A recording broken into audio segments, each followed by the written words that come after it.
മതിയായ സുരക്ഷാ ക്രമീകരണങ്ങൾ സ്കൂളുകളിൽ ഒരുക്കാത്തതാണ് അപകടം ആവർത്തിക്കാൻ കാരണമെന്ന ആരോപണമാണ് ഉയരുന്നത്. സംസ്ഥാനത്തെ സ്കൂളുകളിൽ സുരക്ഷാ പ്രശ്നങ്ങളില്ലെന്നാണ് കഴിഞ്ഞ ദിവസം വിദ്യാഭ്യാസ മന്ത്രി പറഞ്ഞത്. ആദ്യം ആ പ്രതികരണം ഒന്ന് കണ്ടുവരാം. ഇപ്പോൾ സുരക്ഷയെ സംബന്ധിച്ചിടത്തോളം ഒരു പ്രശ്നവും കേരളത്തിലെ സ്കൂളുകളിലില്ല. സുരക്ഷയുടെ സർട്ടിഫിക്കറ്റ് വാങ്ങിയ ശേഷമാണ് സ്കൂൾ ആരംഭിക്കുന്നത്. അതില്ലാതെ തന്നെ ബഹുമാനപ്പെട്ട മുഖ്യമന്ത്രി തന്നെ 2 പ്രാവശ്യം യോഗം വിളിച്ചു ചേർത്ത് സ്കൂൾ തുറക്കുന്നതിന് മുമ്പ്. സ്കൂൾ കെട്ടിടങ്ങളുടെ സുരക്ഷ മാത്രമല്ല മറ്റെല്ലാ സുരക്ഷയെ സംബന്ധിച്ചും ചർച്ച ചെയ്തിട്ടുണ്ട്.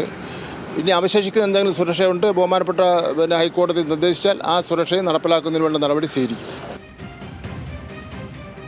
ഹാൻസ് ജോൺ നമുക്കൊപ്പം ഒരിക്കൽ കൂടി ചേരുന്നുണ്ട്. ഹാൻസ്, എല്ലാ സുരക്ഷയും ഉറപ്പാക്കിയിട്ടുണ്ട് എന്നുള്ള പൊതുവിദ്യാഭ്യാസ മന്ത്രിയുടെ വാക്കിന്റെ വില യഥാർത്ഥത്തിൽ ഈ കുട്ടിയുടെ ജീവനാണ്. കാരണം ഇത്തരം സ്കൂളുകൾ ഇപ്പോഴും സംസ്ഥാനത്തുണ്ട് എന്ന് വ്യക്തമാക്കുന്ന ഒരു സംഭവമാണല്ലോ ഇത്. തീർച്ചയായും പിന്നിൽ ഈ വിഷയവുമായി ബന്ധപ്പെട്ട് കഴിഞ്ഞ ശനിയാഴ്ച മന്ത്രി നൽകിയ പ്രതികരണമാണ് നമ്മൾ അല്പസമയം മുമ്പ് കേട്ടത്. അത് നമ്മൾ പ്രധാനമായും ഈ വിഷയം ചോദിക്കാനുള്ള കാരണം ഹൈക്കോടതിയുടെ ഭാഗത്തു നിന്നൊരു നിർദ്ദേശമുണ്ടായിരുന്നു. സ്കൂളുകളിൽ വിദ്യാർത്ഥികളുടെ സുരക്ഷ ഉറപ്പാക്കാൻ സമഗ്ര മാർഗനിർദ്ദേശം രൂപീകരിക്കാൻ ചീഫ് സെക്രട്ടറിയുടെ നേതൃത്വത്തിൽ ഉടൻ ഉന്നതതല യോഗം വിളിക്കണമെന്നാണ് ഹൈക്കോടതി നിർദ്ദേശം നൽകിയത്. യോഗത്തിൽ വിദ്യാഭ്യാസ വകുപ്പ്, തദ്ദേശ വകുപ്പ്, ആരോഗ്യം, വനം എന്നിവയുടെ ഉന്നത ഉദ്യോഗസ്ഥരടക്കം പങ്കെടുക്കണം. ബന്ധപ്പെട്ട ഉദ്യോഗസ്ഥർ ശുപാർശ നൽകണം. മാർഗരേഖയുടെ കരട് 28-ന് കോടതിയിൽ സമർപ്പിക്കണമെന്നുമാണ് ചീഫ് ജസ്റ്റിസിന്റെ ബെഞ്ച് ഉത്തരവിട്ടത്. പക്ഷേ ഈ ഉത്തരവിടാനുള്ള ഒരു സാഹചര്യം ഇത്തരത്തിൽ സമാനമായ രീതിയിൽ സുൽത്താൻ ബത്തേരിയിലെ ഒരു സ്കൂളിൽ വെച്ച് വിദ്യാർത്ഥിനി പാമ്പ് കടിയേറ്റ് മരിച്ചതിന്റെ പശ്ചാത്തലത്തിലായിരുന്നു കോടതി ഇത്തരത്തിലൊരു ഉത്തരവിട്ടിരുന്നത്. ഇതിന്റെ അടിസ്ഥാനത്തിലാണ് നമ്മൾ മന്ത്രിയോട് കാര്യവിവരങ്ങൾ ചോദിച്ച് മനസ്സിലാക്കിയത്. മിനിസ്റ്റർ ഇത്തരത്തിലൊരു നിർദ്ദേശം ഹൈക്കോടതിയുടെ ഭാഗത്തു നിന്നുണ്ട്. എന്ത് നടപടിയാണ് വിദ്യാഭ്യാസ വകുപ്പ് സ്വീകരിച്ചിരിക്കുന്നത് എന്നാണ് നമ്മൾ ചോദിച്ചത്. അതിന് ബദലായിട്ടാണ് മന്ത്രി ഇത്തരത്തിലൊരു മറുപടി നൽകിയത്. സ്കൂളുകളിൽ അത്തരമൊരു സാഹചര്യം നിലനിൽക്കുന്നില്ല.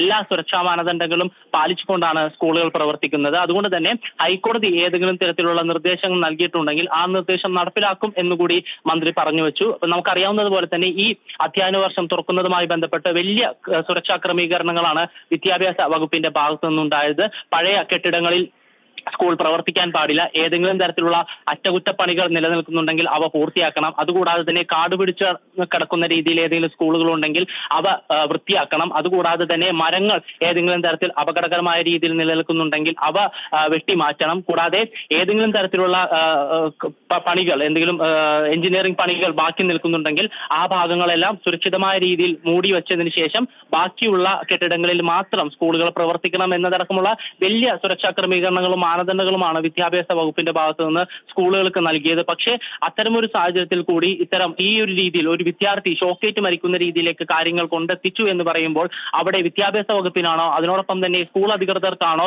വീഴ്ച പറ്റിയിരിക്കുന്നത് എന്ന കാര്യത്തിൽ സമഗ്രമായ ഒരു അന്വേഷണം ആവശ്യമുണ്ട്. കാരണം കൃത്യമായ മാർഗനിർദ്ദേശങ്ങൾ വിദ്യാഭ്യാസ വകുപ്പിന്റെ ഭാഗത്തു നിന്ന് നൽകിയിട്ടുള്ളതാണ്.